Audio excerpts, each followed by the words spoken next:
স্ত্রীকে ভয় দেখানোর জন্য উদয়পুর অগ্নি নির্বাপন দপ্তরের কর্মীদের ভুয়ো কল করে গোকুলপুর বাজার এলাকায় নিয়ে গেল এক যুবক। তার নাম রাজেশ দেবনাথ। ভুয়ো কলের অপরাধে পুলিশ তাকে আটক করে থানায় নিয়ে আসে। অভিযুক্ত যুবকের বাড়ি উদয়পুর গোকুলপুর বাজার সংলগ্ন এলাকায়। খবর পেয়ে তাকে থানা থেকে ছাড়াতে আসলো তার ছোট বোন শম্পা দেবনাথ। ছোট বোন শম্পা জানিয়েছেন সে নবম শ্রেণীর ছাত্রী। তাদের বাবা নেই। তার ভাই রাজেশ গত 1.5 বছর আগে বিবাহ করেছিল। পারিবারিক কলহ চলছে। ঠিক কল করছ के लिए मोबाइल ठीक है ऐसे से बारी समस्या আছে हम बोल रहे समस्या একটু बोलो समस्या का ऐसे से মানে একটু ফেক মানে একটু ডোনল লাগা बोल दे ऐसे से আচ্ছা তাহলে কি ডলার ডরাইছলো নি না এর আগে তো এক্সিন না ছিল এখন এটা ফেক করছস পয়সা দিয়ে ফোন করে তো ভুল কল করস মানে কি ভালো লাগে না বই ডরা বড় ডর খাওয়াস কোনটা এটা তোমার ভালো লাগে? এখন তো স্যার এখন মায়ে মানে এখন অনুরণ স্যার এখন তো স্যার এখন মায়ে মানে এখন অনুরণ স্যার বুঝিনি স্যার তখন বড় ডর খাওয়ার লাগে পয়সা দিয়ে কি অন্যরকম কি করছে কি সমস্যা সমস্যা স্যার মহিলা ধর্মে এটা কেস আছে অন্য কি উল্লেখ এটা আছে স্যার আমি কই রাখছি রাজেশ দেবনাথ দাবি করে তার স্ত্রী অন্য কারোর সঙ্গে সম্পর্ক রয়েছে এবং তাকে ভয় দেখানোর জন্যই সে দুর্ঘটনাগ্রস্ত হয়েছে। এই খবর জানিয়ে অগ্নি নির্বাপন দপ্তরকে ভুয়ো কল করে গোকুলপুর বাজারে নিয়ে যায়। এদিকে উদয়পুর অগ্নি নির্বাপন দপ্তরের পক্ষ থেকে লিডিং ফায়ারম্যান LFM মদন সরকার জানান এর আগেও এই যুবক মিথ্যা কল করে অগ্নি নির্বাপন দপ্তরের কর্মীদেরকে হয়রানি করেছে। তিনি জানান শুক্রবার রাত 9:30 নাগাদ একটি কল আসে যে একটি যুবক গোকুলপুর বাজার এলাকায় দুর্ঘটনাগ্রস্ত হয়েছে এবং তড়িঘড়ি তার ঘটনাস্থলে তাকে উদ্ধার করতে পৌঁছলে সেখানে গিয়ে দেখা যায় যে এ ধরনের কোনো ঘটনায় ঘটেনি। এই যুবকটার আমি জিজ্ঞাসা করলাম, এর নাম হলো রাজেশ দেবনাথ।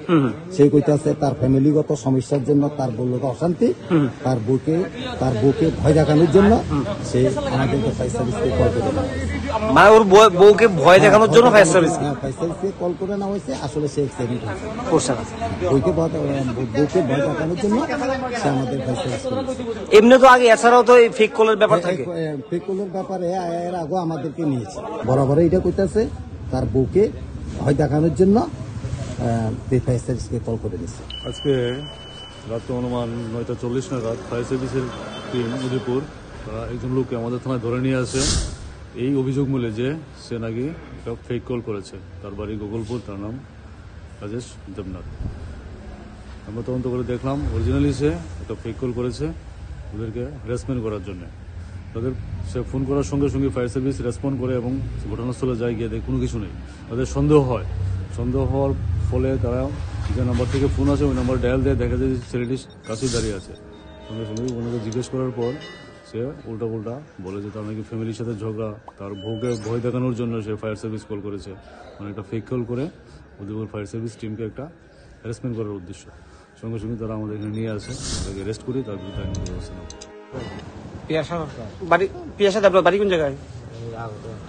আমার বউরে ডর খাওয়ার লেগে কইছো যে তুই অ্যাক্সিডেন্ট দিছত এর লেগে ফায়ার সার্ভিসে ফোন করছস। আর বউ ডরাইছি নি? বউ ভয় পাইছে নি? স্যার এটা কইতেন না এর আগে একবার করছিলি? আগে তো করছিলি বলে একবার করছ তুই?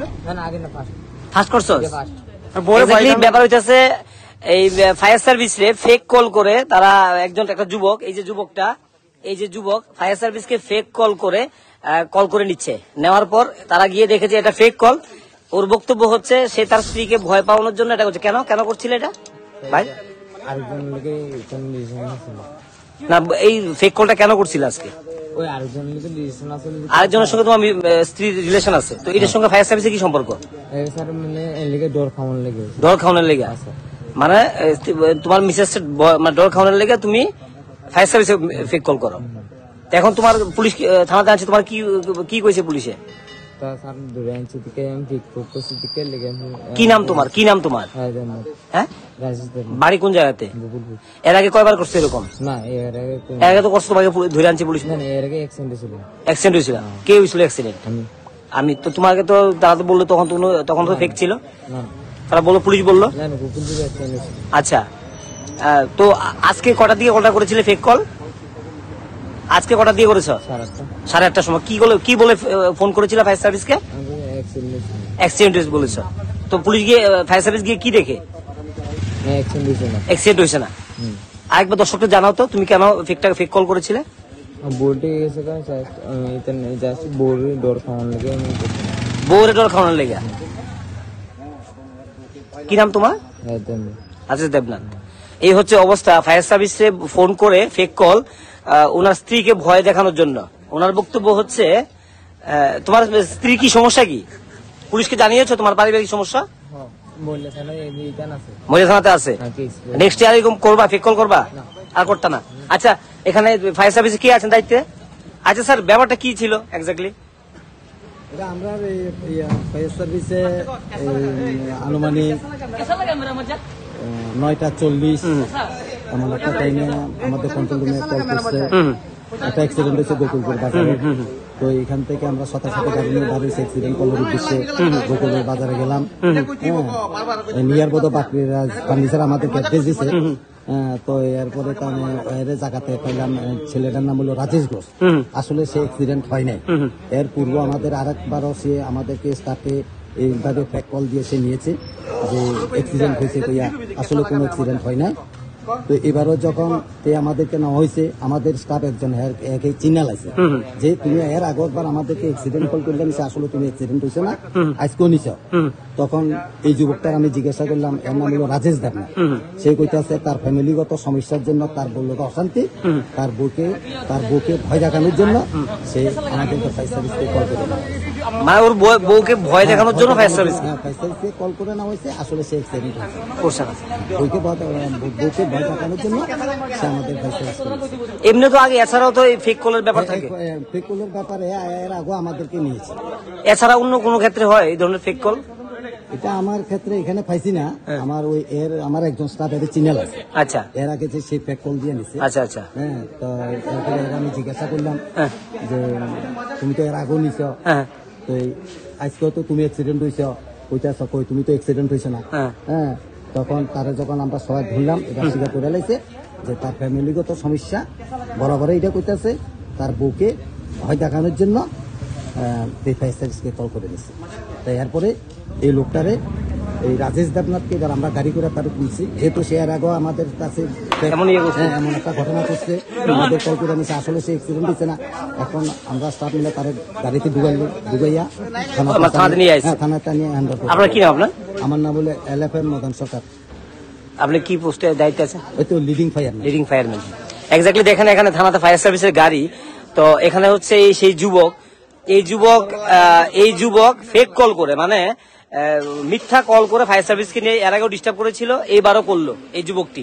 ওর সময় এখন একটা অদ্ভুত ব্যাপার, মানে আর কি দেখতে হবে আমাদেরকে। তো এই বিষয়টা তোলার জন্য আমরা যে সে বলছে তার স্ত্রীর সঙ্গে ওর সমস্যা, সেই সমস্যার জন্য তার স্ত্রীকে ভয় দেখানোর জন্য ফায়ার সার্ভিসে ডেকে নিয়ে গেছে। হ্যাঁ, তো এই হলো অবস্থা। মানে এই যুবক, অল্প বয়সের যুবক, আপনি দেখেন সম্ভবত সে নেশাগ্রস্ত অবস্থা, নেশা করে রয়েছে এখন। না নেশা তো করে মনে হচ্ছে তো। হ্যাঁ হ্যাঁ হ্যাঁ, নেশা করো না, নেশা তো দেখতে পাচ্ছি তো তোমার নেশাগ্রস্ত। হ্যাঁ, তো এই ধরনের মজা কি আর চলবে? আরো করবা না? এখন কি থানাতে ঢুকাবে তোমাকে না ছেড়ে দিয়েছে তারা? থানাতে আছো এখন। তো স্যার কি করবেন? এই যে উনি যে মজাক করছেন, বলছেন যে স্ত্রীকে ভয়, এই ধরনের ঘটনা আগে শুনিনি আমরা কখনো, যে স্ত্রীকে ভয় দেখানোর জন্য ফায়ার সার্ভিসে কল করে নিয়ে যায়। হ্যাঁ, এই ধরনের ঘটনা প্রথম শুনলাম সাংবাদিকতার জীবনে। এটা কি করবেন এখন তাকে? আইনগত ব্যবস্থা নেবেন।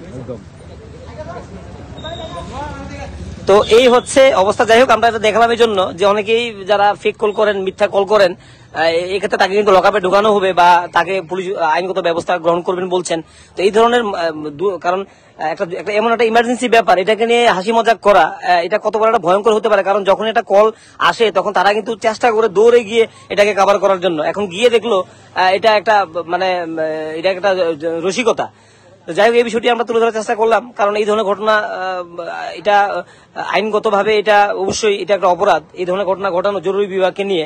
এই ছেলেটা কিন্তু এটাই করলো, তার স্ত্রীর সঙ্গেও সমস্যা, সে এবার ফায়ার সার্ভিসে ডেকে নিয়ে যাচ্ছে।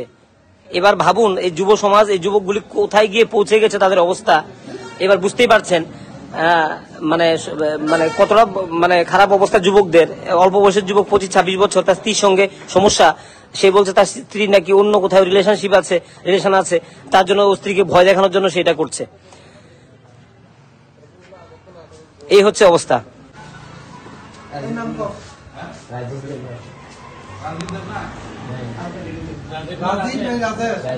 রাজেশ